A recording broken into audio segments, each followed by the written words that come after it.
She called the billionaire CEO after years of silence. "Our son needs you." He dropped everything. Silas Everett. The voice on the other end of the line was achingly familiar, though he hadn't heard it in 15 years. A voice that once whispered promises against his skin in the darkness of their shared apartment. A voice he'd tried desperately to forget. "Clara?" His heart stuttered, then raced wildly. The pen he'd been holding clattered to his desk. Forgotten. "How did you—" "Our son has cancer." Her voice broke, the sound of a mother's heart shattering into 1,000 irreparable pieces. "Advanced acute lymphoblastic leukemia. He needs you, Silas, not your money." "You."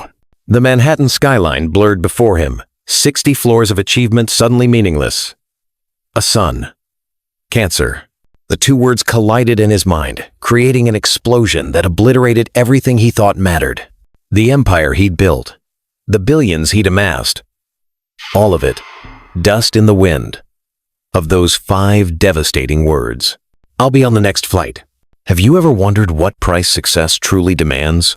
What if that promotion, that corner office, that 7-figure bonus was actually the most expensive thing you ever bought? What if the cost was something you couldn't see until it was almost too late? For tech billionaire Silas Everett, that moment of reckoning came on a Tuesday night at 9:17 p.m., and nothing would ever be the same. The question isn't whether he'll go to his son. It's whether 15 years of absence can be forgiven when a child's life hangs in the balance. And deeper still, can a man truly change when faced with the consequences of his worst decision?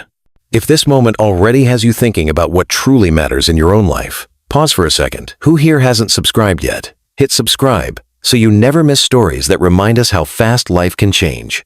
And if you believe family is worth more than fortune, tap like, share, and drop a love emoji in the comments. Silas Everett stood at the floor-to-ceiling windows of his penthouse office, watching the city lights flicker like stars beneath him. At 43, he had everything he'd ever wanted: a technology empire valued at $8.7 billion, global recognition, and the power to shape the future of artificial intelligence. His latest neural interface prototype had the potential to revolutionize how humans interacted with machines. The board meeting tomorrow would secure another $500 million in funding. None of it mattered now. He stared at the phone in his hand, still warm from the call that had just ended. Clara Wren. The woman he'd walked away from 15 years ago when his fledgling startup received its first major investment offer. The woman who, apparently, had been raising his son alone all this time. A son with cancer. The words echoed in his mind, each repetition driving the reality deeper. Somewhere in Boston, a 14-year-old boy with his DNA was fighting for his life. A boy who had never known his father. A boy who might die without ever meeting him. What kind of man walks away from his own child? The question burned in Silas's chest like acid. The kind of man he had been: ambitious, selfish, convinced that nothing mattered more than his vision for the future. The kind of man who could rationalize any decision if it served his goals. You're wondering if you could make the same mistake, aren't you? If given the choice between guaranteed success and uncertain family obligations, which path would you choose? It's easy to judge Silas from a distance, but how many small compromises have you already made in pursuit of your own dreams? His executive assistant knocked softly before entering, her heels clicking precisely on the marble floor. "Mr. Everett? The car is waiting to take you to dinner with the Japanese investors. Mr. Tanaka specifically requested your presence to discuss the Tokyo expansion." "Cancel it," Silas said, his voice hollow, unrecognizable even to himself. "Cancel everything for the next week, maybe longer." Rachel Morgan blinked, her professional composure slipping for just a moment. In 12 years as his assistant, she had never heard him cancel a meeting, let alone an entire week. "Sir? The board meeting tomorrow. Tell Marcus to handle it. He knows the projections as well as I do." Silas turned from the window, his face ashen in the reflection. "And book me on the next flight to Boston. Tonight." Boston? Rachel's confusion was evident. Silas Everett didn't make impulsive decisions. Every move was calculated, every action planned weeks in advance. His calendar was scheduled 6 months out, with contingencies for every possible disruption. But the neural interface presentation, Rachel, something in his tone silenced her immediately. The raw emotion in those 2 syllables was so unlike the controlled CEO she knew. I just found out I have a 14-year-old son. He has leukemia. Nothing else matters right now. Her eyes widened, but to her credit, she simply nodded and withdrew to make the arrangements. Silas sank into his chair, memories flooding back with painful clarity. 15 years ago, he'd been a different man, hungry, ambitious, and utterly convinced that his vision for the future of technology was worth any personal sacrifice. When Clara told him she was pregnant, he'd felt trapped, panicked. The timing couldn't have been worse. Everett Tech was on the verge of a breakthrough, and the investors had made it clear: total commitment or no deal. "I can't do this right now, Clara," he'd told her, pushing a check across the table. "This should cover whatever you need. After the company takes off, after we secure the next round of funding." But Clara had seen through his excuses, her brown eyes hardening with each word. "There will always be another milestone, Silas. Another reason to wait. This baby won't wait." She'd been right, of course. One milestone had led to another. Success, breeding success. Until years had passed and the memory of Clara and the child he'd never met had been buried beneath layers of achievement and accolade. Until tonight. You're wondering if he knew all along, aren't you? If somewhere in the back of his mind, Silas Everett remembered the child he abandoned. The truth is both simpler and more damning. He chose to forget. Each award, each acquisition, each billion added to his net worth made it easier to pretend that his choice had been justified, that the world was better with Everett Tech than it would have been with one more present father. But now, as he stared at the empire he'd built, a terrible thought took root. What if he'd been wrong all along? The flight to Boston was a blur. Silas sat in first class, untouched scotch before him, staring at the photo Clara had sent to his email. Eli Wren, 14 years old, with Silas's green eyes and determined jaw, but Clara's gentle smile. The boy was thin, too thin, his complexion pale against the hospital gown he wore. But there was something fierce in his gaze, a resilience that made Silas's chest ache, with a strange mixture of pride and grief. He had missed everything. First steps, first words, school plays and science fairs, 14 birthdays, 14 Christmas mornings, the first lost tooth, the first day of school, the first broken bone. All the moments that make up a childhood, all the opportunities to guide, to teach, to love, gone forever. And now, this child, his child, was fighting for his life. What would you say to a son who never knew you? How would you explain 15 years of silence? These questions tormented Silas as the plane descended through clouds into Logan International Airport just after midnight. He had rehearsed a dozen different openings, 100 different apologies. None seemed adequate. The truth is, there are some absences for which no apology can suffice. Some bridges that once burned leave only ashes. Silas was about to discover if his son's heart had room for forgiveness or if he was 15 years too late. The plane touched down at Logan International just after midnight. Silas had brought nothing but a hastily packed overnight bag, his mind too scattered to think beyond the immediate need to get to Boston.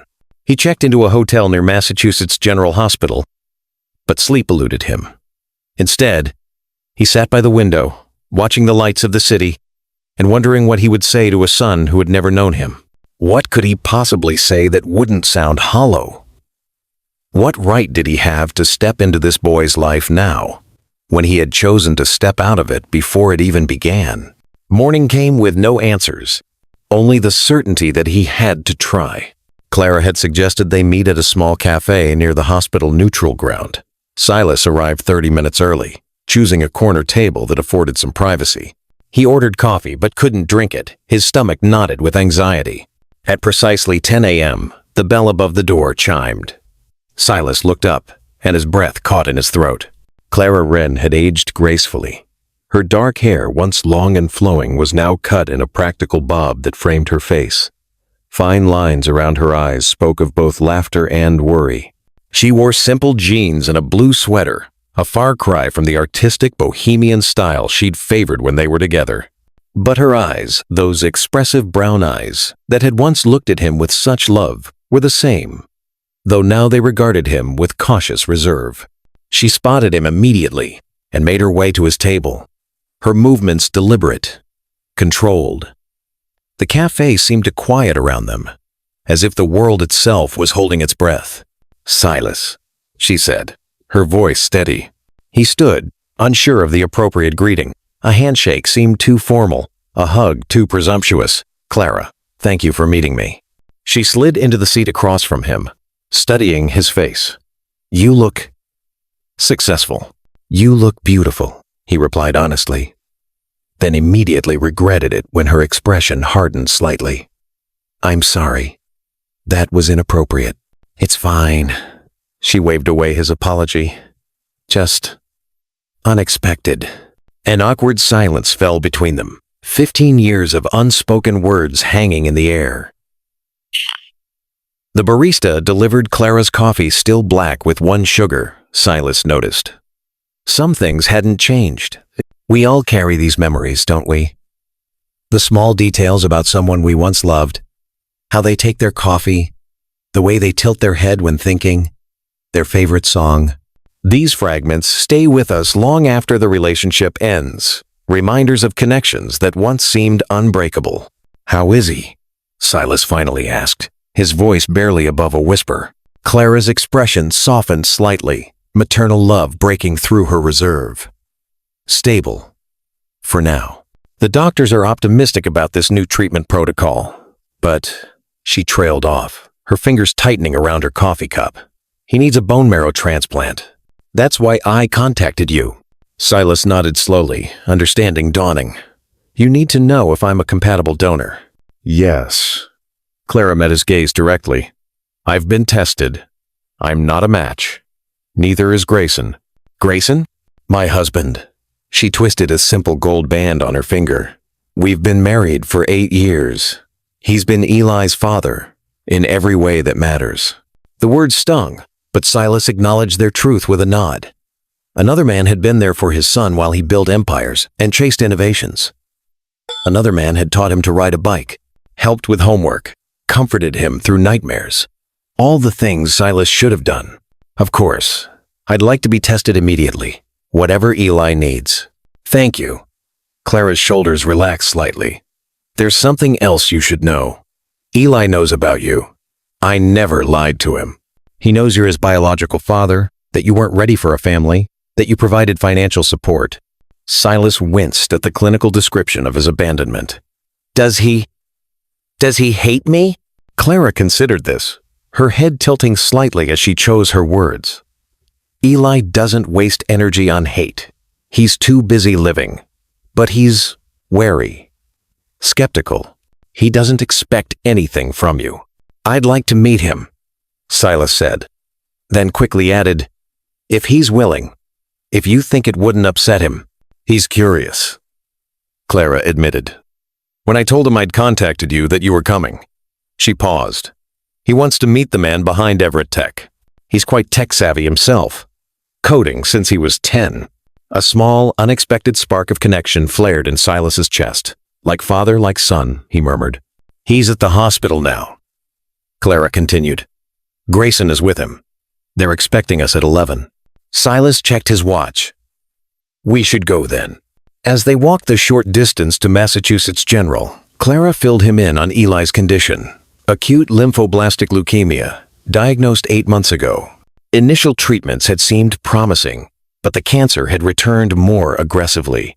The bone marrow transplant was his best hope for long-term remission. "He's strong," Clara said, a fierce pride in her voice. "The doctors say they've never seen a kid handle chemo with such determination. He never complains, just asks what's next, how soon he can get back to his projects." "Projects?" "He builds things. Apps, mostly. He created a medication reminder system that half the oncology floor is using now. The nurses love him." Silas felt a swell of pride, quickly followed by a wave of grief for all he had missed. He sounds remarkable. He is, Clara agreed, then stopped walking, turning to face him directly. Silas, I need to be clear about something. I didn't contact you to disrupt Eli's life or mine. I'm not looking for a relationship, and neither is Eli. We have a good life with Grayson, but Eli needs a donor, and you might be his best chance. I understand, Silas said, though the blunt assessment hurt more than he expected. I'm not here to complicate things. I just want to help. Clara studied him for a moment, then nodded. Okay, let's go. You can feel it, can't you? The weight of 15 years of absence, the fragile hope of redemption hanging by a thread. We all want to believe it's never too late to make things right. But is that true when a child's life is at stake? When another man has already filled the role you abandoned? Some of you watching know exactly what it's like to be on one side of this equation, either the parent who left or the child who was left behind. The question that haunts both, can what was broken ever truly be repaired? Massachusetts General Hospital was a sprawling complex of buildings. Clara led him through the main entrance and up to the pediatric oncology floor with the familiarity of someone who had walked these halls too many times. Silas followed, increasingly aware of how out of place he felt in his tailored suit among the medical staff in scrubs and the families in casual clothes. They stopped outside room 412. Through the partially open door, Silas could see a teenage boy sitting up in bed, a laptop balanced on his knees. A man in his 40s sat in a chair beside the bed, pointing at something on the screen. That's Grayson, Clara said quietly. He's been here every day, working remotely so he can stay with Eli. Silas nodded, a complicated mixture of gratitude and jealousy twisting in his gut. Had taught him to ride a bike, helped with homework, held him through fevers and nightmares. All the things Silas should have done. Clara knocked softly on the doorframe. Hey guys, we're here. Eli looked up, and Silas felt the impact of those familiar green eyes, like a physical blow. The boy was thin, his complexion pale, a blue bandana covering what Silas assumed was hair loss from chemotherapy. But there was an intensity to his gaze, a sharp intelligence that seemed to take in everything about Silas in one sweeping glance. Grayson Bennett stood, his expression carefully neutral as he extended his hand. Mr. Everett, I'm Grayson Bennett. Please, call me Silas. He shook the man's hand, noting the firm grip, the protective stance as Grayson positioned himself slightly between Silas and the bed. So you're the famous Silas Everett, Eli said, his voice stronger than Silas had expected. Creator of the Neurosphere interface and CEO of Everett Tech. Silas smiled slightly. That's me. Though at the moment those things seem far less important than meeting you, Eli. The boy's expression remained guarded. Mom says you might be able to help with a bone marrow donation. I hope so, Silas replied. I'm scheduled for testing this afternoon. Eli nodded, then turned his attention back to his laptop. A clear dismissal. Cool, thanks. Clara shot Silas an apologetic look, but he shook his head slightly. What had he expected? Open arms? Instant connection? He had no right to expect anything from this boy. What are you working on? Silas asked, taking a tentative step closer to the bed. Eli glanced up, seeming to debate whether to answer. Finally, he said, an algorithm to predict blood count fluctuations based on treatment protocols. The current models are too generalized. Silas blinked, impressed, despite himself. That's ambitious. Are you using regression analysis? Started with that, but it wasn't accurate enough for outlier cases. Eli's fingers flew over the keyboard, pulling up a complex spreadsheet. I'm experimenting with a neural network approach now. For the next 20 minutes, Silas found himself drawn into a technical discussion that momentarily bridged the vast gulf between them. Eli was brilliant, not just smart for his age, but genuinely innovative in his thinking. He asked pointed questions about Silas's work on neural interfaces, revealing a sophisticated understanding of the technology. Grayson watched this exchange with a mixture of pride and unease, while Clara observed from the doorway, her expression unreadable. It's strange how DNA works, isn't it? How certain talents, certain ways of thinking, can pass from parent to child, even without any contact. Some of you watching might recognize this in your own families. The musician whose child picks up an instrument without prompting. The mathematician whose daughter solves equations with the same unique approach. These invisible threads connect us even when everything else has been severed. Eventually, a nurse arrived to check Eli's vitals, and the moment was broken. "I should go get tested," Silas said, reluctant to leave now that he'd found this tenuous connection. "But I'd like to come back, if that's okay. Maybe we could talk more about your algorithm." Eli shrugged, his guard back up. "Whatever. It's not like I'm going anywhere." Silas nodded, accepting the lukewarm responses more than he deserved. He turned to go, but Eli's voice stopped him. "Hey, Mr. Everett?" Silas turned back. "Yes? If you're a match, does it hurt? The donation process?" The vulnerability in the question caught Silas off guard. For the first time, he saw past the brilliant mind and defensive posture to the scared 14-year-old underneath.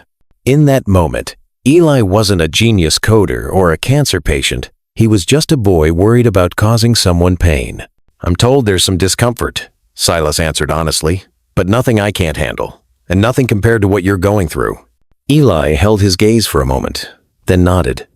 "Okay, thanks." In that brief exchange, something shifted between them, not forgiveness, not acceptance, but perhaps the first fragile thread of connection. As Silas followed Clara out of the room, Grayson fell into step beside them. "I'll walk you to the testing center," he said, his tone making it clear this wasn't a friendly offer. Once they were out of Eli's earshot, Grayson stopped, turning to face Silas directly. "I need to know your intentions here." "Grayson," Clara began, but he shook his head. "No, Clara. I need to hear it from him." Grayson's eyes, brown and steady, fixed on Silas's. "Are you here just for the bone marrow donation, or are you planning to insert yourself into Eli's life permanently?" The question hung in the air between them, charged with 15 years of absence and 8 years of Grayson's presence. It's the question we all want answered. When someone who left suddenly returns, are you staying this time? Or will you disappear again when things get difficult? Silas met the other man's gaze, understanding the fear behind the challenge. "I'm here to help Eli in whatever way I can. If that means being a donor and then stepping back, I'll respect that. If it means having some role in his life going forward, I'd welcome that opportunity. But I understand that you're his father in all the ways that matter, and I have no intention of trying to replace you." Grayson studied him for a long moment, searching for sincerity. "He's been through enough," he said finally. "The last thing he needs is someone else disappointing him." "I understand," Silas said quietly, "and you're right to be protective. But I promise you, I'm not here to cause more pain. I just want to help my son." "My son?" The words felt strange on his tongue, both presumptuous and profoundly true. Grayson's expression softened slightly. "Let's see if you're a match first, then we can figure out the rest." The testing process was straightforward, blood drawn, forms filled out, medical history reviewed. Silas answered the questions mechanically, his mind still in room 412 with the boy who had his eyes and a brilliance that both humbled and awed him. When he returned to his hotel that evening, Silas called Rachel to extend his absence indefinitely. Then he made a more difficult call to Marcus Chen, his COO. "I need you to take over day-to-day operations," he said without preamble. "Indefinitely." There was a pause on the other end. "Silas, we're in the middle of the biggest product launch in company history. The board is already nervous about the timeline. If you step back now—" "My son has cancer," Silas interrupted. "Leukemia. He needs a bone marrow transplant, and I might be a match." Silence then. "I didn't know you had a son." "Neither did I. Until yesterday." Silas rubbed his eyes, suddenly exhausted. "Look, I know the timing is terrible, but I can't leave Boston right now. I won't." Marcus was quiet for a moment. "Okay, I'll handle things here. The board won't like it, but they'll adapt. Just keep me updated, all right? On your son, I mean." I will. Thanks, Grayson. After hanging up, Silas sat on the edge of the hotel bed, the events of the past 24 hours crashing over him in waves. He had a son. A brilliant, brave, critically ill son who looked at him with wary eyes and guarded responses. A son who might need his bone marrow to survive. Silas had faced countless challenges in building his company: technical obstacles, market crashes, ruthless competitors. But nothing had prepared him for this. The stakes had never been so personal, so devastatingly high. For the first time in 15 years, Silas Everett prayed. Have you ever made a choice you still regret? Tell me in the comments. Your story might help someone else. And before we continue, if you're watching without subscribing, fix that now. Hit subscribe, tap like, and share this so more people remember that success means nothing without someone to share it with. 3 days later, Silas sat across from Dr. Lena Corinne, the head of oncology, as she reviewed his test results. The morning light filtered through her office blinds, casting alternating patterns of light and shadow across her desk, much like the news she was about to deliver. You're a match, she said, looking up with a smile. Not perfect, but very good. A 9/10 HLA match, which gives Eli excellent odds for a successful transplant. Relief washed over Silas, so powerful he had to grip the arms of his chair to steady himself. When can we do the procedure? We need to prepare Eli first. He'll undergo intensive chemotherapy to destroy his existing bone marrow, which means his immune system will be essentially non-existent. It's a dangerous period, about 2 weeks. Then we'll harvest your stem cells and perform the transplant. Harvest? I thought it was a surgical procedure. Dr. Corinne shook her head. We'll give you injections to stimulate stem cell production, then use a process called apheresis to collect them from your bloodstream. It's less invasive than a direct bone marrow harvest, though you may experience some discomfort from the injections. I don't care about discomfort, Silas said firmly. Whatever Eli needs. Dr. Corinne studied him for a moment. Mr. Everett, I understand this is a unique situation. But I want to be clear, this process requires commitment. You'll need to be available for multiple appointments over the next few weeks, and Eli will need support for months afterward during recovery. I'm not going anywhere, Silas assured her. I've already arranged to work remotely indefinitely. She nodded, satisfied. Good. I'll have my team provide you with a detailed schedule. We'll start Eli's prep regimen tomorrow. When Silas shared the news with Clara and Grayson, their relief was palpable. Eli, however, received the information with characteristic stoicism. So you're a match, he said when Silas visited later that day. That's good. Thanks. You don't need to thank me, Silas replied, taking a seat beside the bed. I'm just grateful I can help. Eli studied him, those green eyes so like Silas's own, searching for something. Why did you come? Really? Mom could have just asked you to get tested without you flying across the country. The directness of the question caught Silas off guard, but he recognized that Eli deserved honesty. No more evasions. No more half-truths.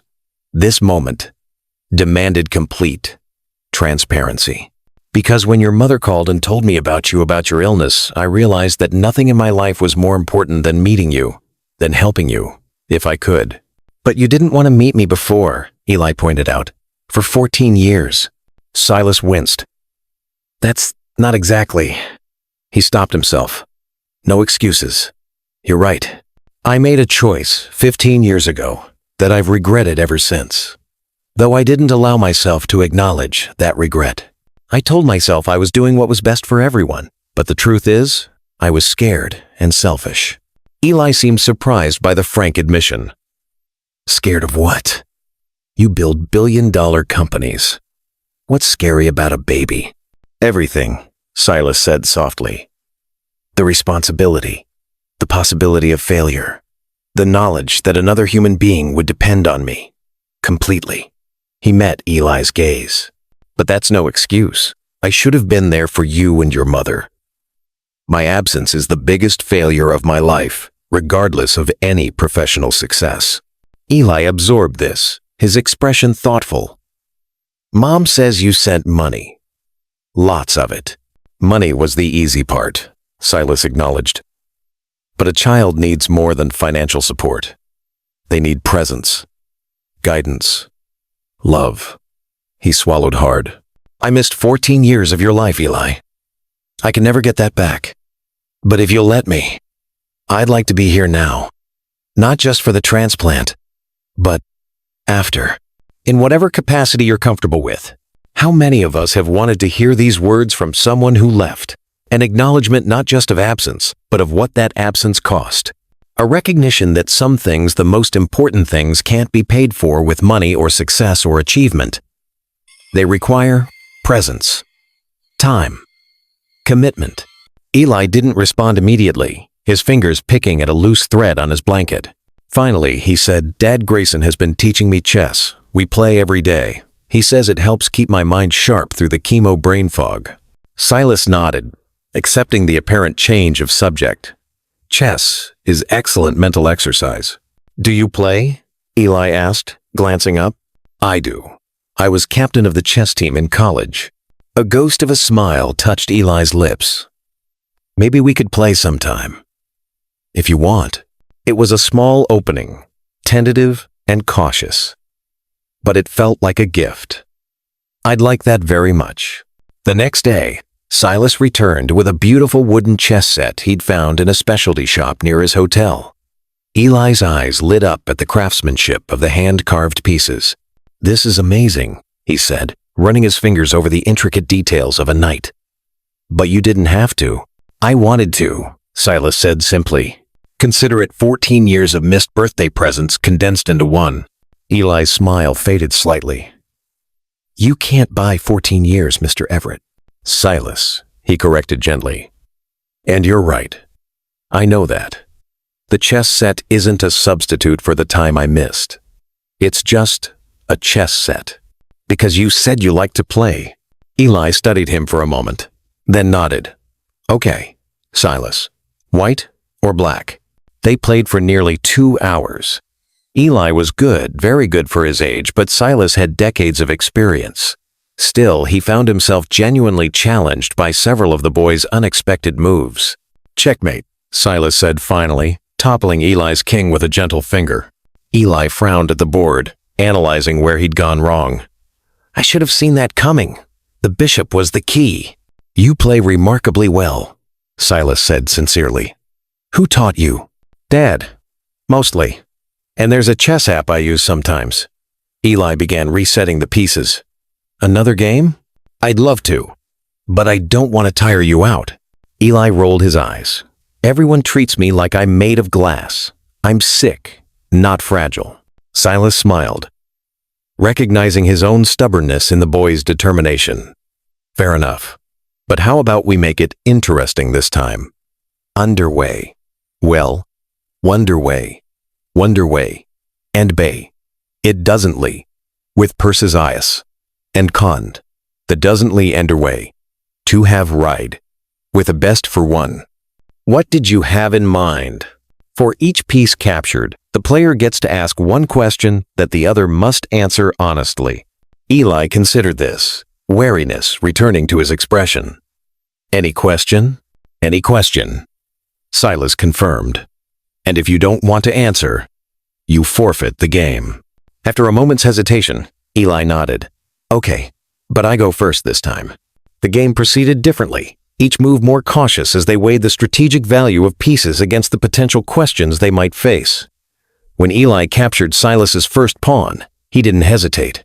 Why did you really leave Mom? Silas had expected this question, but it still stung.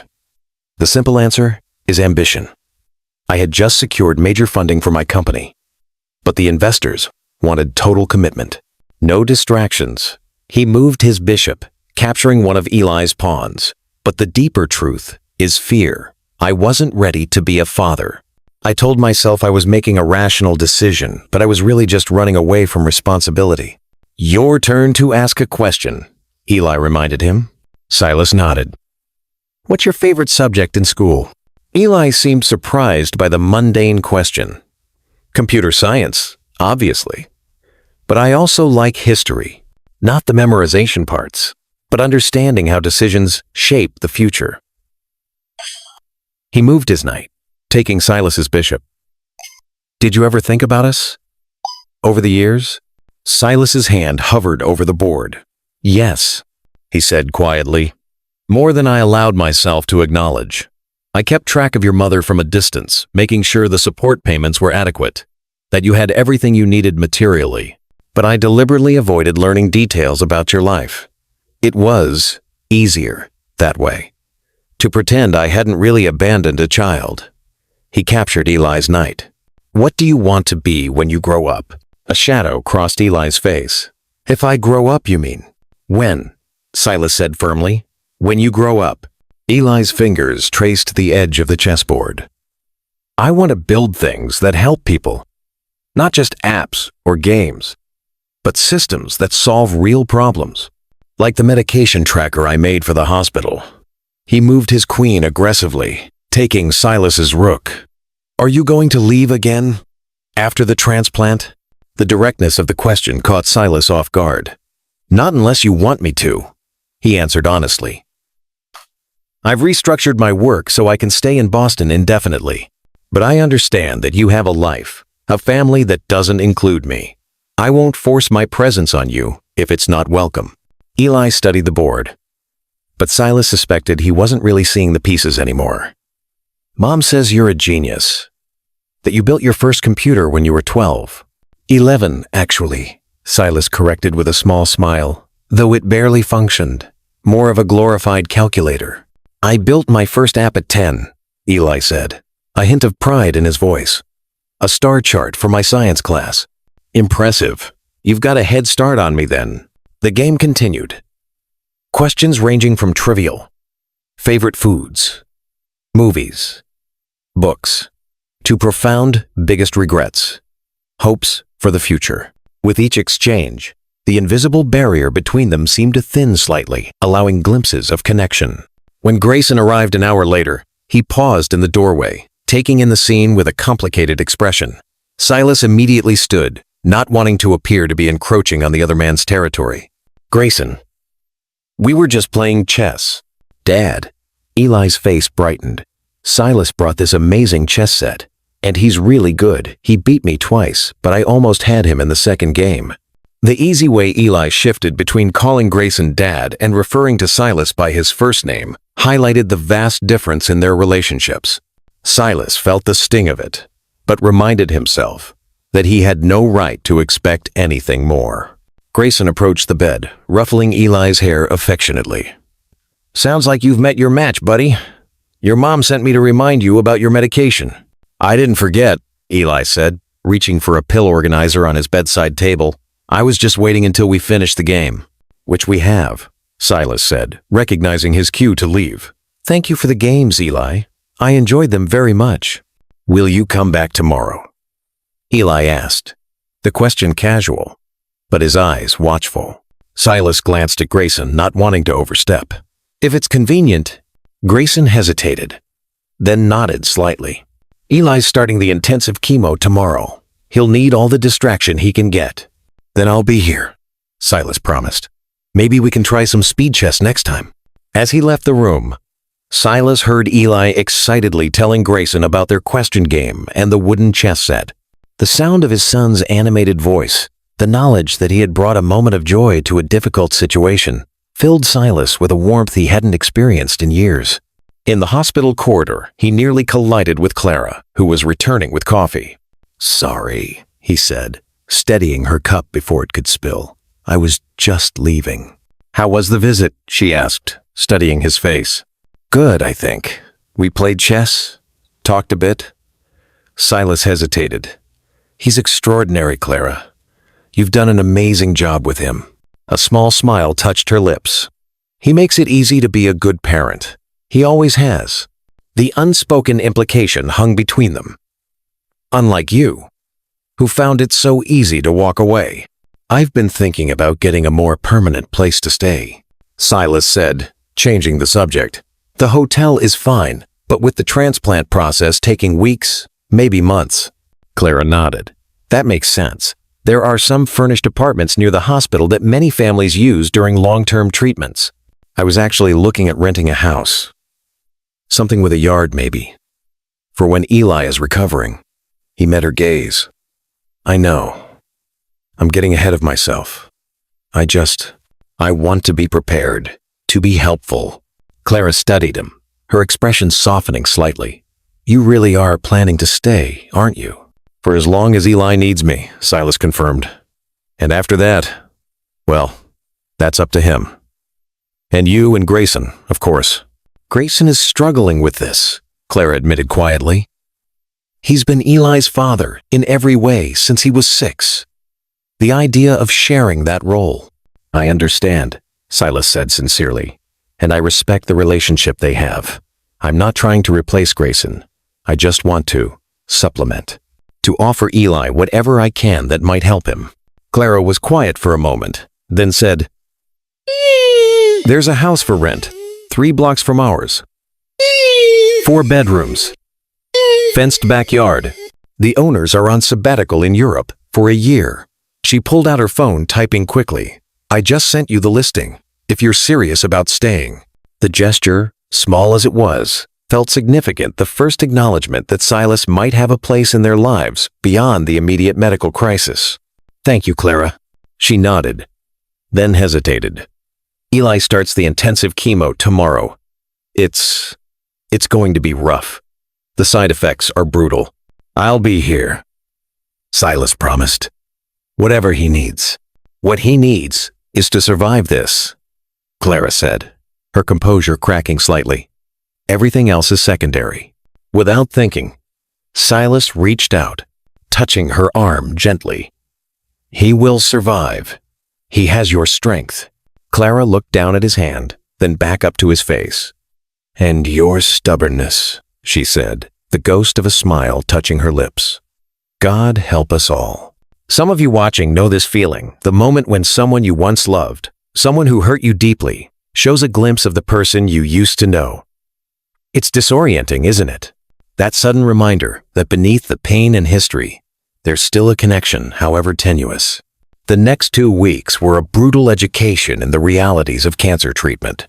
Eli's intensive chemotherapy regimen, designed to completely destroy his existing bone marrow in preparation for the transplant, left him violently ill, weak, and vulnerable to infection. His room became a sterile environment, visitors required to wear masks and gowns. Silas rented the house Clara had suggested, but spent most of his time at the hospital. He worked remotely from a corner of Eli's room when the boy was sleeping, which was often, and played chess or discussed coding projects when Eli felt up to it. Grayson remained a constant presence, and Silas was careful to never overstep, to always defer to the other man's greater knowledge of Eli's preferences and needs. Gradually, a tentative truce formed between them. Not friendship, exactly, but a mutual respect, born of their shared concern for Eli. One particularly difficult night, Silas arrived for his evening visit, to find Eli alone, curled on his side, tears streaming silently down his face. Eli? Silas approached cautiously. Where are your parents? Dad went to get dinner, Eli whispered, his voice raw. Mom's talking to Dr. Corinne about adjusting my anti-nausea meds. They're not working. Silas sat beside the bed, helpless in the face of his son's suffering. What can I do? Eli shook his head slightly, then winced at the movement. Nothing. No one can do anything. It just has to get worse before it gets better. His thin fingers clutched at the blanket. Sometimes I wonder if it's worth it. The treatment is killing me faster than the cancer. The despair in his voice broke Silas's heart. It is worth it, he said firmly. You are worth it, Eli. Every fight, every difficult day. Easy for you to say, Eli muttered. You're not the one puking your guts out every hour. No, I'm not, Silas acknowledged. And I would take this burden from you if I could. But since I can't, I'll just be here with you, through it. Eli was quiet for a moment, then asked in a small voice, Can you tell me about when you were my age, what you were like? The request surprised Silas, but he recognized it for what it was. A need for distraction, yes, but also perhaps a desire to understand where he came from. At 14, I was skinny, awkward, and obsessed with computers, Silas began, settling into the chair beside the bed. This was the early 90 seconds, So technology was nothing like it is now. My first computer was a hand-me-down with less processing power than your watch probably has.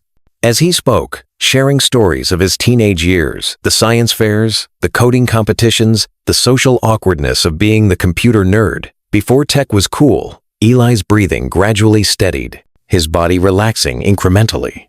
My parents didn't understand my obsession, Silas continued. My father was a factory worker, my mother a teacher. They wanted me to focus on practical skills.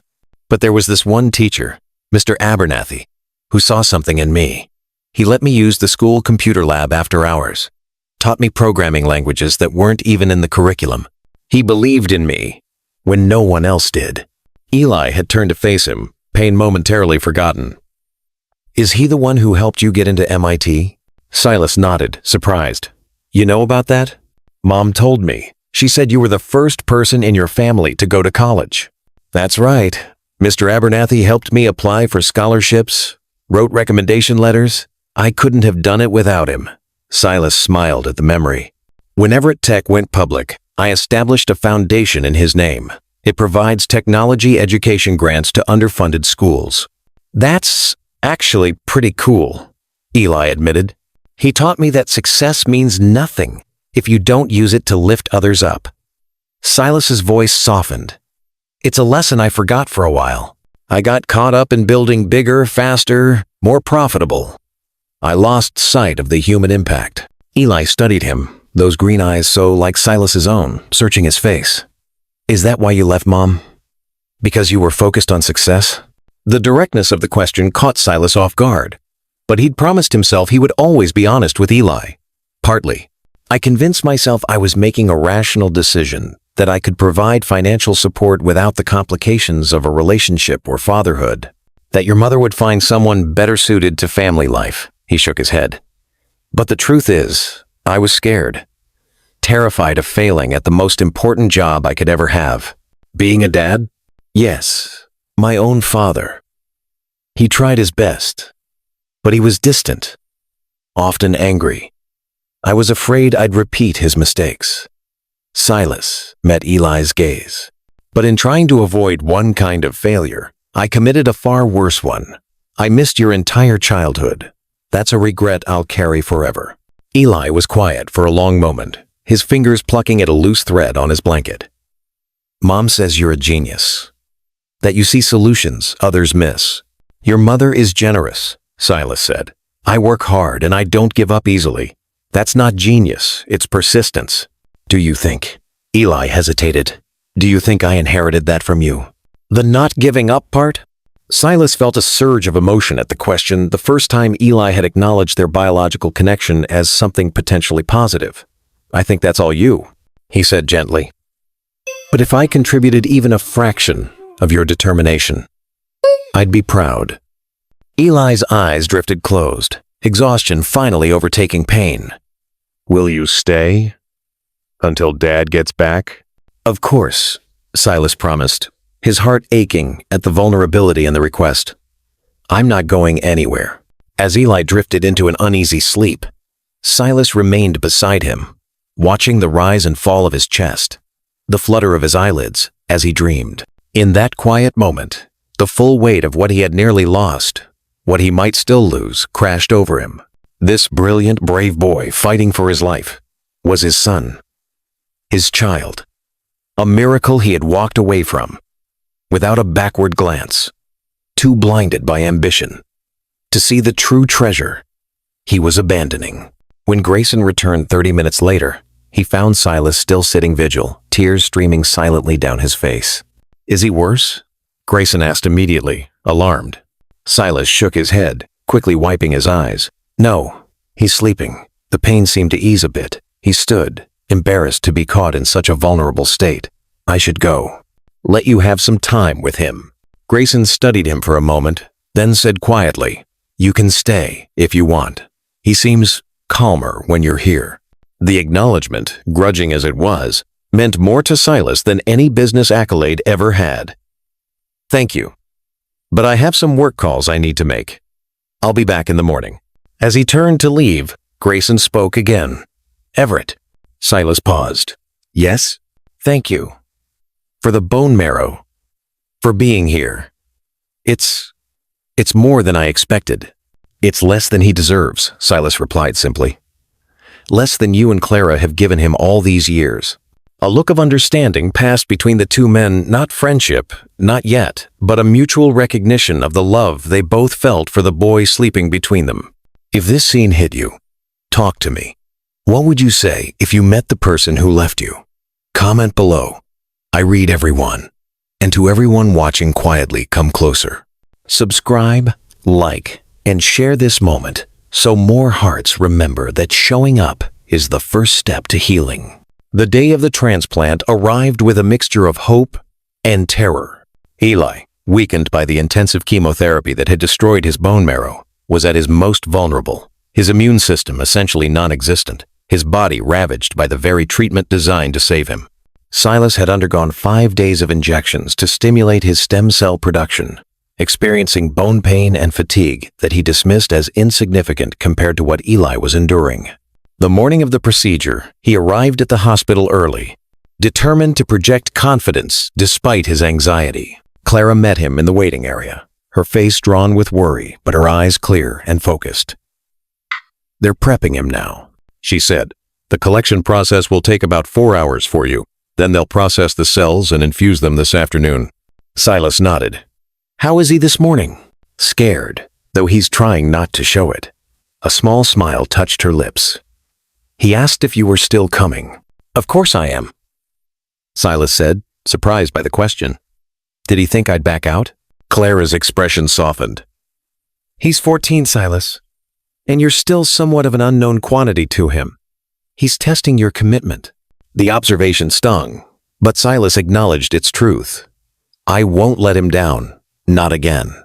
"I know," Clara said quietly. "That's what I told him."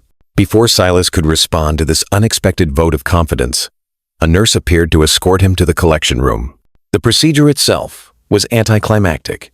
4 hours sitting in a recliner while a machine drew his blood, separated out the stem cells, and returned the rest to his body. Silas used the time to answer emails and review quarterly projections, trying to distract himself from the enormity of what was happening. These cells produced by his body might save his son's life, or they might not. The uncertainty was excruciating. When the collection was complete, Silas was given juice and cookies like a regular blood donor. Then, released with instructions to rest and hydrate. Instead, he went directly to Eli's room. He found Grayson sitting beside the bed, reading aloud from what appeared to be a science fiction novel. Eli, pale and drawn, brightened slightly when he saw Silas. "Hey," he said, his voice weak but steady. "Did they get what they needed?" "Apparently I'm an excellent stem cell producer," Silas replied, trying to keep his tone light. "The nurse said the count was higher than expected." "Overachiever," Eli murmured with a ghost of a smile. "Like father, like son," Grayson said, surprising both Silas and Eli with the acknowledgement. He marked his place in the book and stood. "I'll go update your mom. She's getting coffee." As Grayson left, Silas took the vacated chair. "How are you feeling?" Eli shrugged slightly. "Weird. Empty. They basically destroyed all my bone marrow, so..." He trailed off, then asked, "Were you scared? During the collection?" "No," Silas answered honestly. "But I'm terrified now." "Why?" "You're not the one getting someone else's cells." "Because this matters more than anything has ever mattered to me," Silas said simply. "Because I can't control the outcome, no matter how much I want to. Because," he hesitated, then finished softly, "because I've only just found you, and I can't bear the thought of losing you." Eli looked away, blinking rapidly. "You barely know me." "I know enough," Silas said. "I know you're brilliant and brave and kind. I know you build things to help others, not just because you can. I know you play chess like a strategist twice your age, and you never complain even when you have every right to." He leaned forward, willing Eli to believe him. "I know that meeting you has changed everything for me, and I know that I will do anything to help you beat this." Eli was quiet for a long moment, his fingers tracing patterns on his blanket. "What if it doesn't work?" he finally asked, his voice small. "The transplant. What if my body rejects it? Or the cancer comes back anyway? The fear behind the question broke Silas's heart. Then we fight harder, he said firmly. We look for other treatments, other options. I have resources, connections, access to experimental protocols if needed. We don't give up, Eli. Not ever. We? Eli's eyes, so like Silas's own, searched his face. We, Silas confirmed. You, your mom, Grayson, and me. You have 3 parents in your corner now, and I promise you, none of us is going anywhere. Before Eli could respond, Dr. Corinne entered with 2 nurses, one carrying a small bag of what looked like cloudy liquid. It's time, she said with a gentle smile. Are you ready, Eli? Eli took a deep breath, then nodded. Let's do this. The actual infusion was surprisingly simple. The bag of stem cells connected to Eli's central line, gravity doing the work of delivering them into his bloodstream. Dr. Corinne explained that the cells would find their way to his bone marrow cavities and, if all went well, begin producing new, healthy blood cells within a few weeks. Think of it as a reset for your immune system, she told Eli. Your body is getting a fresh start. As the cells dripped slowly into Eli's veins, Clara and Grayson returned, taking positions on either side of his bed. Silas moved a step back, to give the family space. But Eli caught his eye. You can stay, he said quietly. If you want. Silas nodded, throat too tight for words, and remained at the foot of the bed. Together, the 4 of them watched the miracle of modern medicine unfold. Silas's cells flowing into his son's body, carrying with them the hope of healing, of a future. It's a strange thing, isn't it? How the most profound moments often appear so ordinary from the outside. To anyone passing by, they might have looked like any family gathered around a sick child. But inside that room, something extraordinary was happening, not just the medical procedure, but the forging of new bonds, the tentative creation of a different kind of family. The next 3 weeks were a tense waiting game. Eli remained in isolation, his body dangerously vulnerable to infection as the transplanted stem cells slowly began to engraft and produce new blood cells. The side effects were brutal mouth sores, skin rashes, digestive issues, but each day brought small signs of progress. Silas divided his time between the hospital and his rented house, where he had set up a home office. He conducted video conferences with his executive team, reviewed designs for the next generation of neural interfaces, and made decisions that would shape the future of his company, all while never being more than 15 minutes away from Eli's bedside. One evening, as he sat with Eli playing a digital version of chess, the physical board now too risky due to infection concerns, his phone rang with a call from Marcus Chen, his COO. I should take this, Silas said, standing. It's about the Singapore expansion. Eli nodded, already focused on his next move. Go ahead. I'm going to destroy your queen while you're gone. Silas stepped into the hallway, answering the call with a terse, What's the problem, Grayson? The board is calling an emergency meeting, Grayson said without preamble. Tomorrow morning. They're concerned about the delays in the Neurosphere launch and your extended absence. Rachel Blythe is leading the charge. Silas pinched the bridge of his nose. Rachel Blythe was the most aggressive of Everett Tech's board members, always pushing for faster growth, higher profits. What exactly are they proposing? A temporary leadership change. They want to name me as acting CEO until you return to New York full-time. That's ridiculous. You're already handling day-to-day operations. I'm still making all major decisions. I know that, Grayson said patiently. But perception matters. The market is getting nervous. Our stock dropped 8 points this week. Silas leaned against the wall, suddenly tired. What do you need from me? Ideally, for you to fly back for the meeting. Show your face. Reassure them. You're still engaged.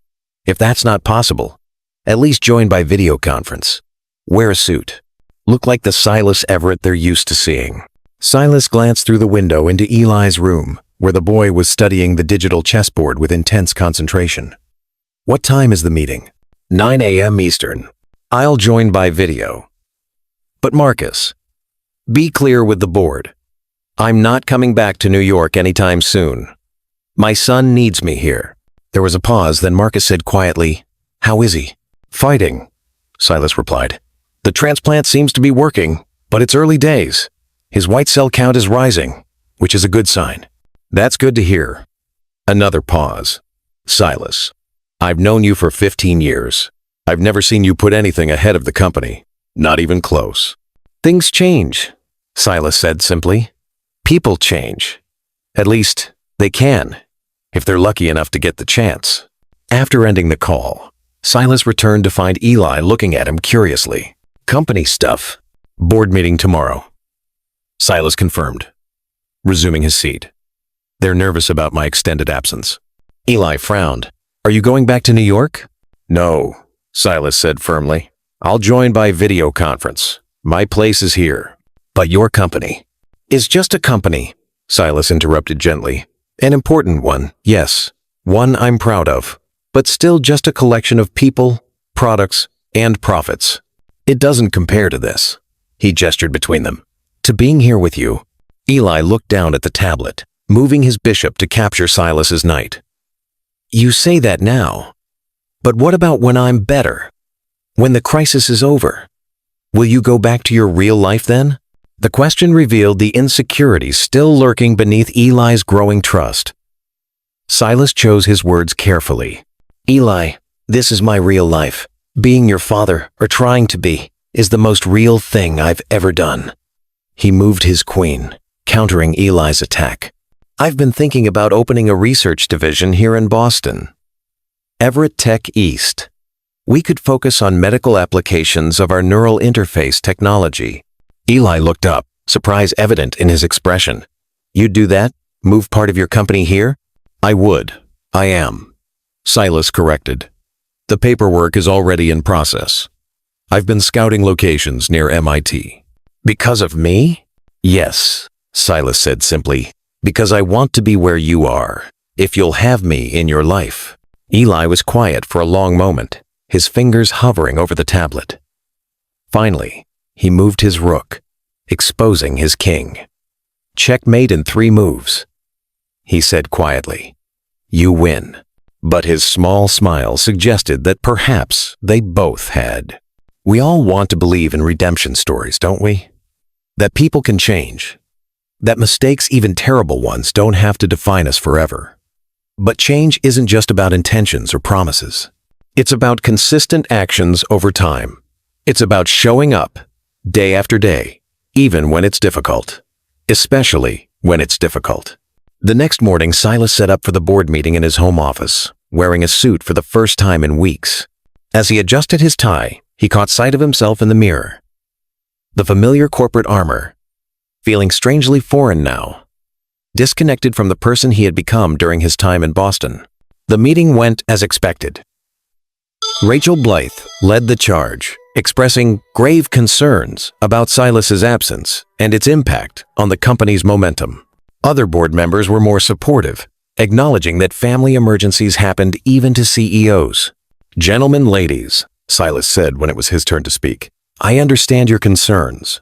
Everett Tech's success has always been my primary focus until now. 3 weeks ago, I learned I have a 14-year-old son who is fighting leukemia. He needed a bone marrow transplant, which I provided.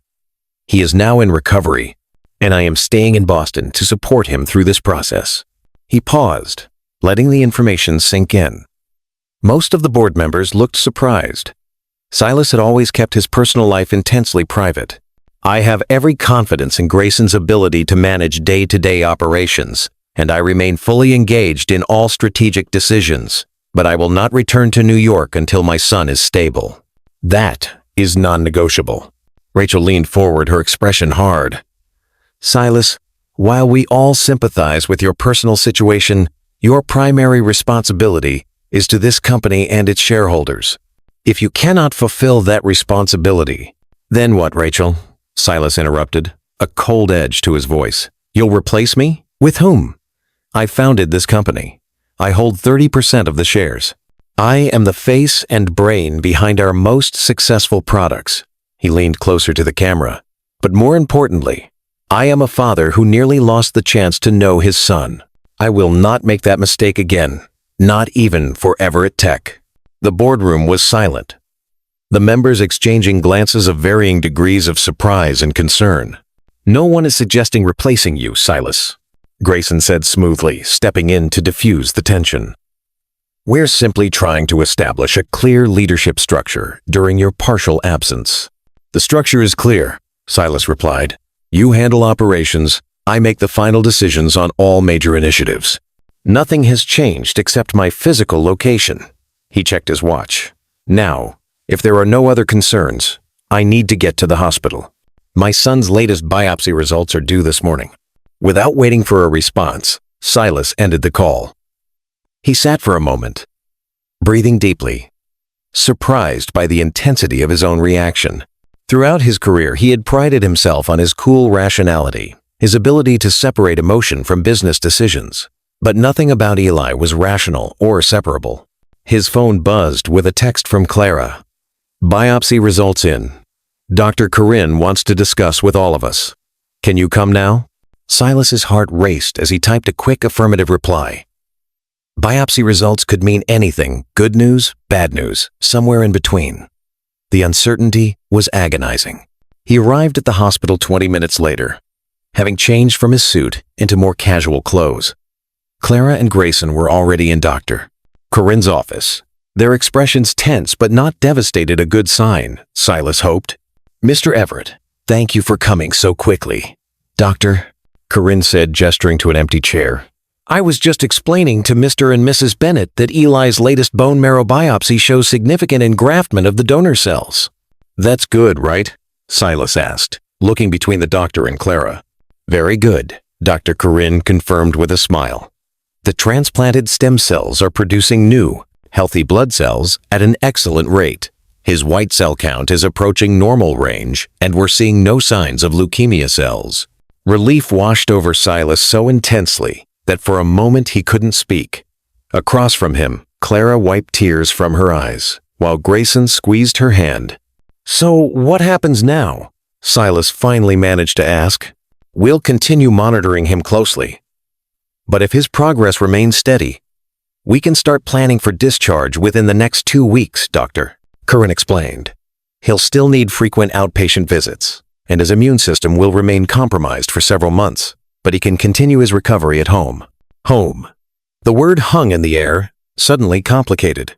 Eli's home was with Clara and Grayson. Silas had no place there, despite the growing connection he'd formed with his son.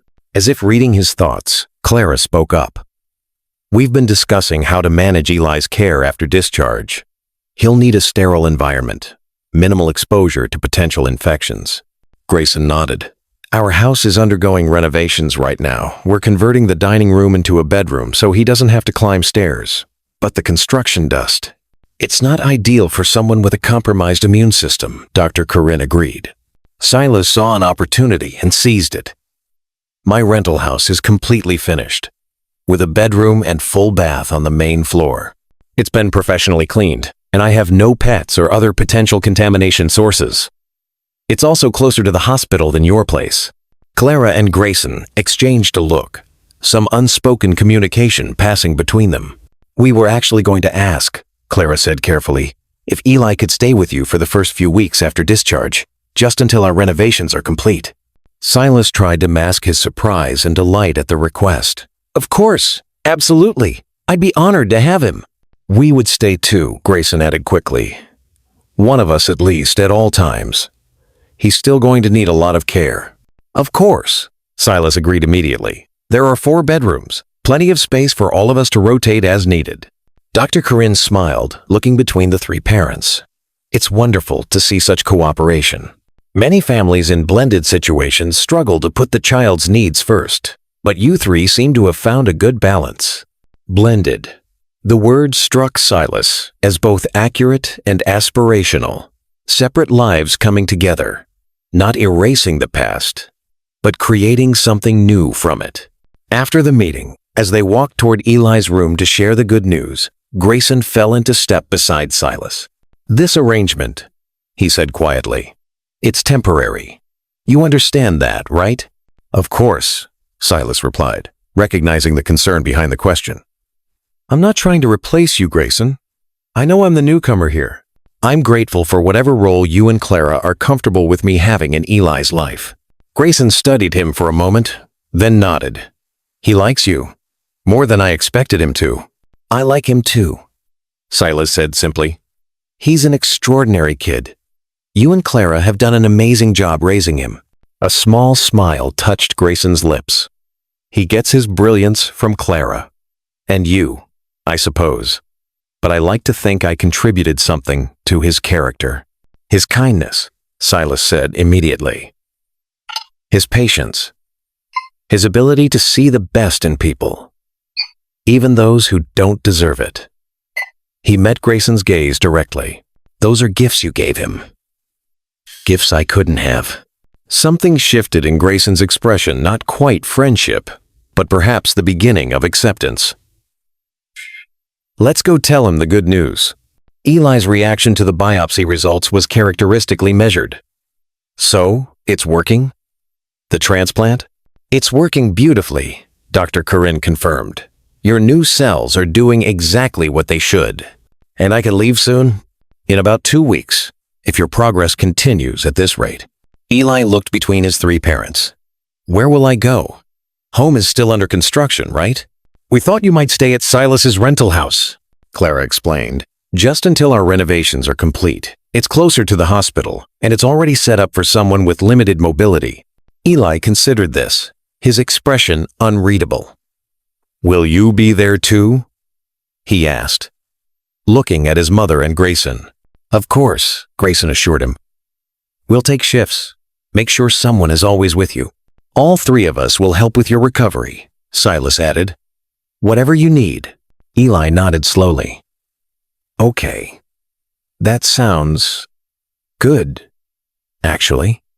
A small smile touched his lips. Does this mean I get 3 people to boss around instead of just 2? The tension in the room broke as all 3 parents laughed, relief and hope replacing the fear that had dominated their lives for so many weeks. Don't push your luck, kiddo, Grayson said, ruffling Eli's hair affectionately.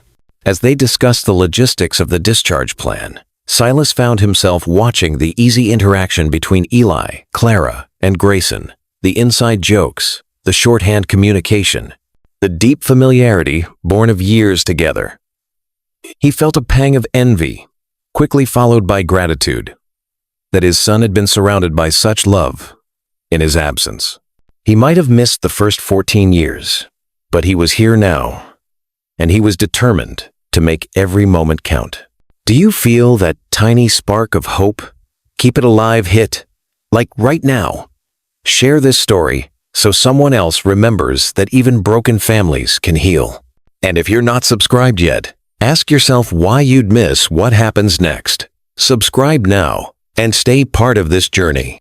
The day of Eli's discharge arrived with a mixture of excitement and anxiety. Silas had spent the previous week preparing his rental house, installing air purifiers in every room, stocking the kitchen with healthy foods recommended by the hospital nutritionist, setting up the main floor bedroom with a hospital-grade bed and all the medical supplies Eli might need.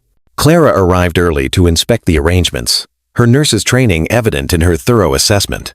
This is impressive, she admitted, checking the medication organization system Silas had created. You've thought of everything. I researched best practices for post-transplant home care, Silas explained, and I may have consulted with 3 different specialists in post-transplant recovery. A small smile touched Clara's lips. Still the overachiever. Some things don't change, Silas acknowledged, though I hope some things have. Their eyes met briefly. 15 years of history passing between them. The young love they'd shared. The painful separation. And now, this unexpected reconnection through their son. You have changed, Clara said quietly. The Silas I knew would never have put his company second to anything or anyone. Before Silas could respond, Grayson arrived with the final load of Eli's things from the hospital. The discharge paperwork is almost done, he reported. Dr. Corinne is giving Eli one last examination. Then we're clear to go. An hour later, Eli was settled in the main floor bedroom, looking both relieved to be out of the hospital and overwhelmed by the change. Though the transplant was working well, he was still weak, his body recovering not just from the leukemia, but from the brutal treatments used to fight it. "This is weird," he said, looking around the unfamiliar room. "Good, weird, but still weird." "It's just temporary," Grayson reminded him, unpacking Eli's laptop and setting it up on the adjustable bedside table, until the construction dust settles at home. "I know." Eli's gaze shifted to Silas, who was hovering uncertainly in the doorway. "Thanks for letting us invade your space." "It's not an invasion," Silas assured him. "It's an honor, actually, to be able to help." The first few days established a rhythm. Clara took the day shift, her medical training making her the natural choice for medication management and monitoring Eli's vital signs.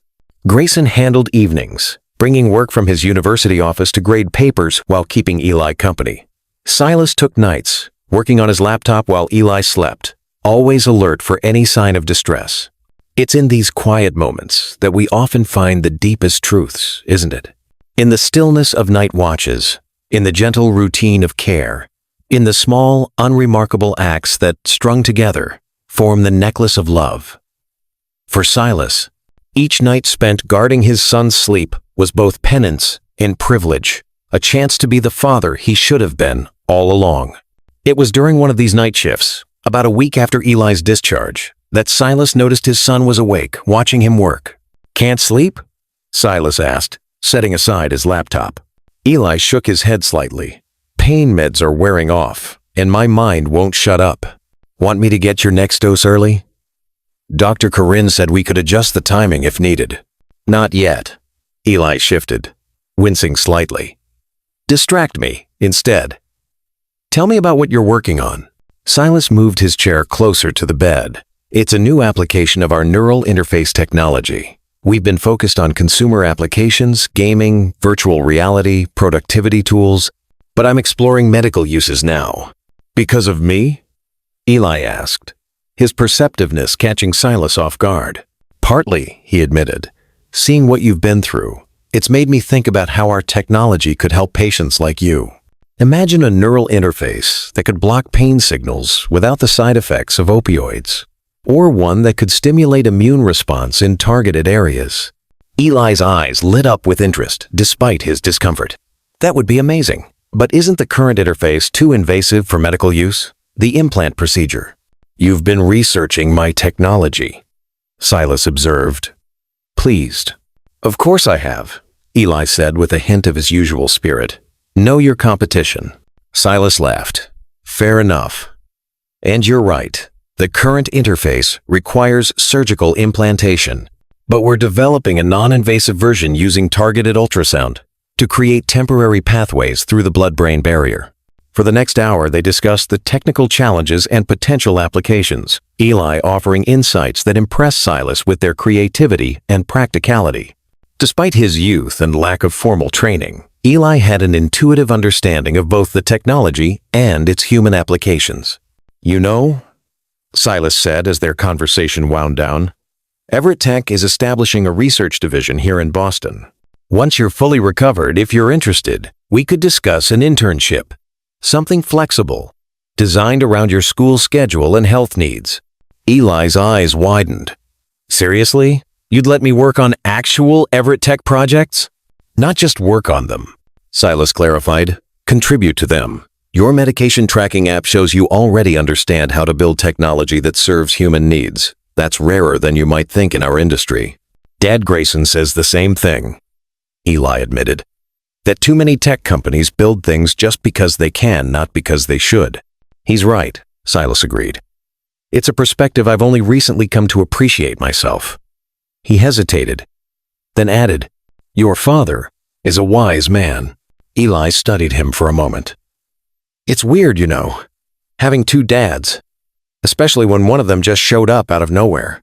"I can imagine," Silas said carefully. "It must be confusing." "Sometimes," Eli acknowledged, "but also kind of cool. Like, Grayson is great with literature and history and helping me understand people. And you get the tech stuff and business strategy." A small smile touched his lips. "Double the dad resources." The simple acceptance in those words, the willingness to find space in his life for both father figures, moved Silas deeply. I'm grateful for whatever role you're comfortable with me having, Eli. I know I can never make up for the years I missed, but I promise you, I'm here now, for good." Eli's expression turned serious. "Even if Everett Tech's board tries to make you go back to New York?" So he had overheard that video conference. Silas shouldn't have been surprised. Eli missed very little. Even then, Silas confirmed, "The company is important to me, but you're more important. If it comes to a choice, and I don't think it will, there's no choice at all. You win." Eli absorbed this, his eyelids growing heavy as fatigue began to overtake pain. "I think I'm ready for that pain med now." Silas retrieved the medication, helping Eli sit up to take it with a small sip of water. As he settled back against his pillows, Eli murmured, "Thanks, Dad." The word hung in the air between them, precious and unexpected. "You're welcome," he finally whispered. But Eli was already drifting off, his breathing evening out into sleep. Silas remained beside the bed long after he should have returned to his work, watching his son sleep and marveling at the twist of fate that had brought them together after so many years apart. One phone call had changed. Everything had given him a chance he never deserved, but would spend the rest of his life trying to earn. How many of you have experienced a moment like this? A single word that changes everything. A bridge suddenly appearing where there was only empty space before. A door opening that you thought was permanently closed. These moments are rare and precious gifts we can neither demand nor deserve, but can only receive with gratitude. The next morning, Silas was making coffee when Grayson arrived to take over Eli's care. The two men had developed a cautious rapport over the past weeks, their shared concern for Eli creating a bridge across their natural rivalry. "How was the night?" Grayson asked, accepting the mug Silas offered him. "Good, mostly. Some breakthrough pain around 2 a.m., but the extra dose helped. He's been sleeping soundly since then." Grayson nodded. "Clara mentioned his counts looked better yesterday. The new cells are really taking hold." "Yes, Dr. Corinne was pleased with the progress." Silas hesitated, then added, "He called me Dad last night. I'm not sure if he meant to, or if it was just the medication and fatigue." Grayson's expression tightened almost imperceptibly before smoothing out. "He's been trying to figure out what to call you. He asked me if it would hurt my feelings if he called you Dad sometimes." "What did you tell him?" Silas asked carefully. "The truth, that he has enough room in his heart for both of us, and so do I." Grayson met Silas's gaze directly. "Eli is my son in every way that matters. I've been there for his nightmares, and his triumphs, his first day of school and his science fair victories. That doesn't change, just because you're in the picture now." "I know," Silas acknowledged, "and I respect the relationship you have with him. I'm not trying to replace you, Grayson. I couldn't, even if I wanted to." Grayson studied him for a moment, then nodded. "For what it's worth, I think you're good for him. He needs someone who understands the way his mind works, the way he sees technology as a solution to human problems. That's your world, not mine." The acknowledgement, generous in its recognition of what Silas could offer Eli that Grayson couldn't, touched him deeply. "Thank you. That means a lot coming from you." A comfortable silence fell between them, broken only when Eli's voice called from the bedroom. "Is that coffee I smell? Please tell me I'm allowed to have coffee now." Grayson grinned, the tension dissipating. "Dream on, kiddo. Herbal tea is still your only option." The groan that emanated from the bedroom made both men laugh, united in their shared love for the remarkable boy who had brought them together. Over the next few weeks, Eli's strength gradually returned. He progressed from being mostly bedridden to taking short walks around the house, then longer excursions into the backyard, when the weather permitted. His immune system remained compromised, requiring careful precautions, but each day brought visible improvement. The living arrangement, initially planned for just a few weeks, extended as Eli's recovery progressed. The renovations at Clara and Grayson's house encountered unexpected delays. But the truth was, none of them were in a hurry to disrupt the surprisingly harmonious routine they had established. Clara had taken a leave of absence from her nursing job to focus on Eli's care, while Grayson arranged his university teaching schedule to allow maximum flexibility. Silas continued to run Everett Tech remotely, scheduling video conferences around Eli's medical appointments and rest periods. One sunny afternoon, About 6 weeks after the transplant, Silas returned from a grocery run to find Eli sitting on the back patio with his laptop, working intently on something. "Should you be outside?" Silas asked, concerned about potential exposure to pathogens. "Mom said it's okay, as long as I stay in the yard and wear a mask if the wind picks up." Eli replied, not looking up from his screen. "My counts were really good yesterday. Dr. Corinne says my immune system is rebuilding faster than expected." Silas set down his grocery bags and joined Eli on the patio. "What are you working on? Homework?" Eli shook his head. "Remember that idea we talked about? For using neural interfaces to manage pain without opioids? I've been researching existing technologies, trying to identify the gaps." Silas leaned over to look at the screen, impressed by the detailed analysis Eli had compiled. "This is thorough work, professional-level research." "I had a lot of time to think in the hospital," Eli said with a shrug, though Silas could see he was pleased by the praise. "And personal experience with pain management issues." "The best innovations often come from personal experience," Silas observed. "Understanding a problem from the inside gives you insights others miss." Eli nodded, then hesitated before asking, "Were you serious about the internship at Everett Tech, Boston?" "Absolutely," Silas confirmed. "Though your health comes first, of course." "And school. Mom says I can go back part-time next semester if my counts stay good," Eli said, excitement creeping into his voice. "Maybe I could do the internship after school a couple days a week?" "We could arrange that," Silas agreed, heart swelling at Eli's enthusiasm. "We'll create a position that works with your schedule and energy levels." Eli's fingers tapped thoughtfully on his keyboard. "I've been thinking about names for the pain management interface. What about Neura Ease? Or Pain Damp?" "Both have potential," Silas said, genuinely impressed by the suggestions. "Marketing usually handles naming, but in this case, I think the inventor should have significant input." "Inventor?"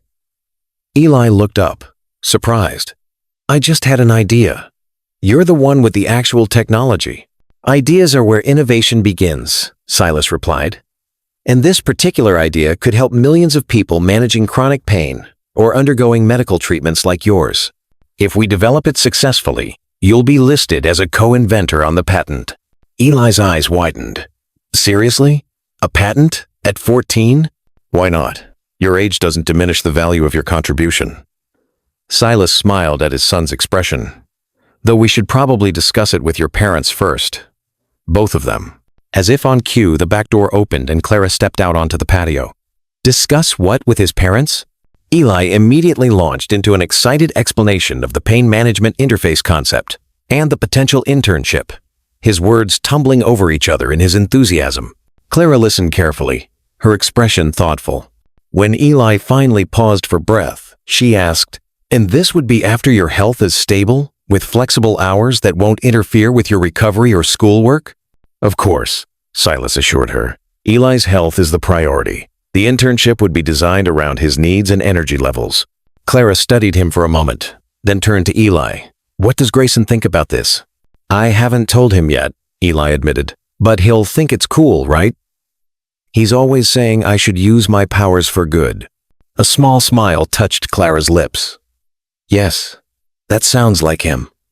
She considered for another moment, then nodded. "If Dr.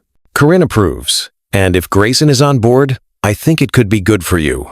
A positive focus for all that mental energy." Eli's face lit up. "Thanks, Mom. I'm going to call Dad right now and tell him." He grabbed his laptop and hurried inside, moving with more energy than Silas had seen from him in weeks. Once they were alone, Clara turned to Silas. "You're really establishing a research division here? It's not just for Eli's benefit?" "It's both," Silas admitted. "The Boston expansion makes business sense, proximity to MIT, Harvard, the biotech hub. But yes, wanting to be near Eli accelerated the timeline." Clara nodded, seeming to appreciate his honesty. "He's getting attached to you, more than I expected." "Is that a problem?" Silas asked carefully. "It could be," Clara acknowledged, "if you were to disappear from his life again, if this is just a phase of guilt or novelty for you." "It's not," Silas said firmly. "Clara, meeting Eli, getting to know him, has changed everything for me." I can't undo my absence from his early years, but I can be here now and for all the days to come. If you and Grayson will allow it." Clara was quiet for a moment, her gaze drifting to where Eli could be seen through the window, animatedly talking on his phone to Grayson. "He needs you," she said finally.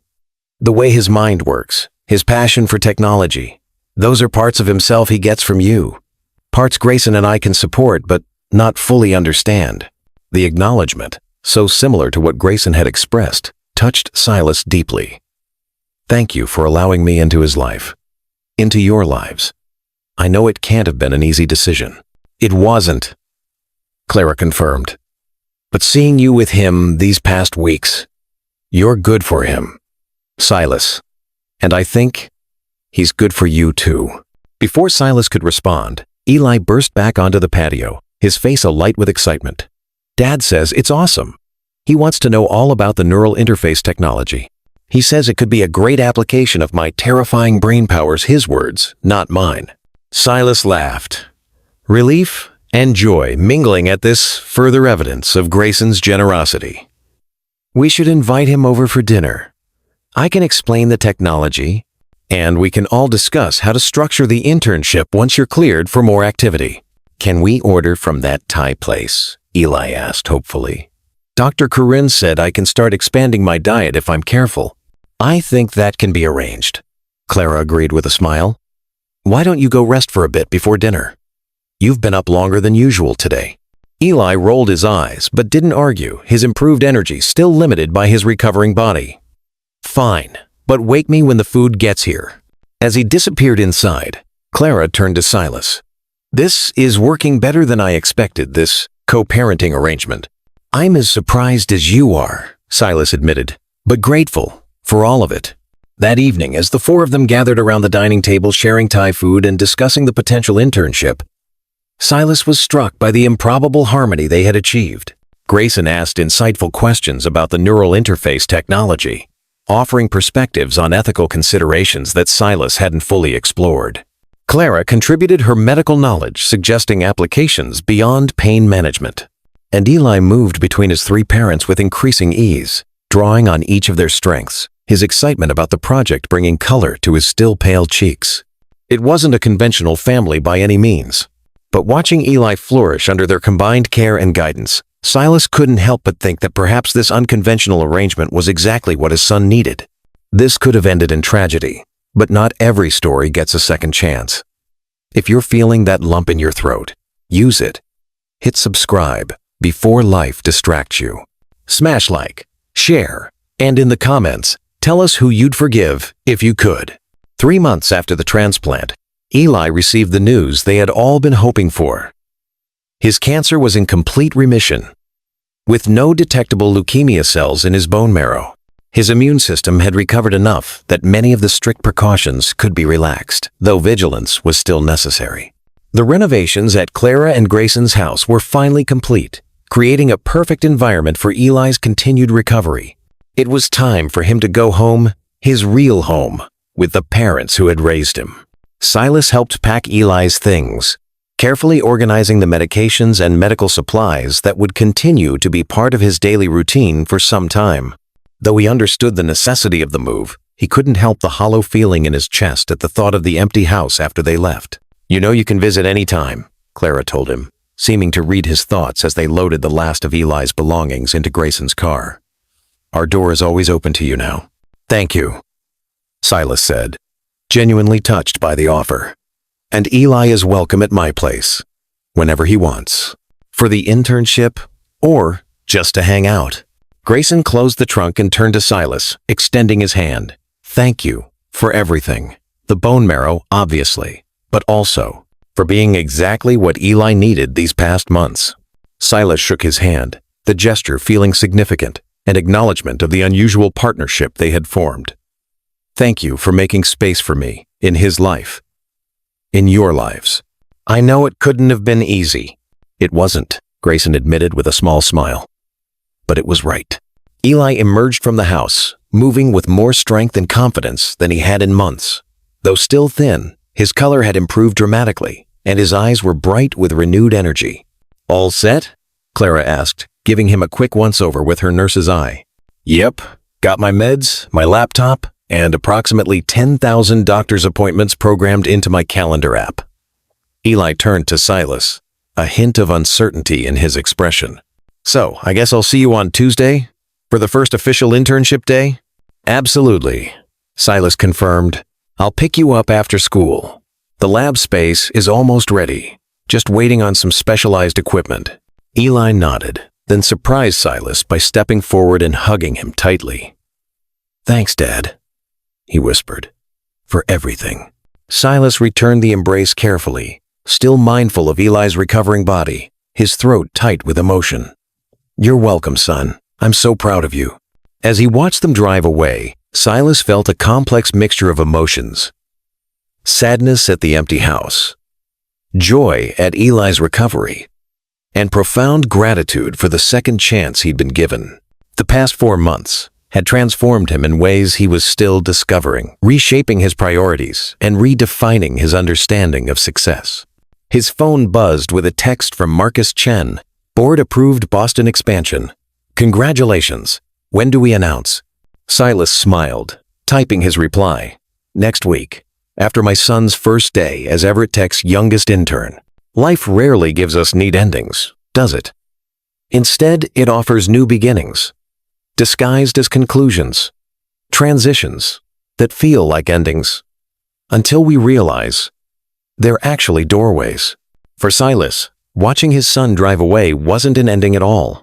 It was the start of a different kind of fatherhood, one built on choice rather than obligation, on earned trust rather than assumed authority. 6 months later, Silas stood at the back of a crowded auditorium, watching as Eli presented the prototype of their pain management interface, now officially named Neura Ease, to an audience of medical professionals and technology investors. At 15, Eli was by far the youngest presenter at the Medical Innovation Conference, but his confidence and command of the material belied his age. The key breakthrough, Eli explained, gesturing to the neural mapping displayed on the screen behind him, is the non-invasive targeting mechanism. Unlike traditional interfaces that require surgical implantation, Neura Ease uses focused ultrasound to create temporary pathways through the blood-brain barrier, allowing for precise modulation of pain signals without permanent alteration of neural structures. Silas felt a surge of pride as Eli fielded complex questions with ease, his responses thoughtful and articulate. In the 6 months since his recovery had allowed him to begin the internship, Eli had thrown himself into the project with remarkable dedication, his personal experience with pain management informing every aspect of the design. Clara and Grayson sat in the front row, their faces reflecting the same pride Silas felt. The three of them had settled into an unconventional but effective co-parenting arrangement, with Eli splitting his time between both homes and all 3 parents contributing to his continued recovery and development.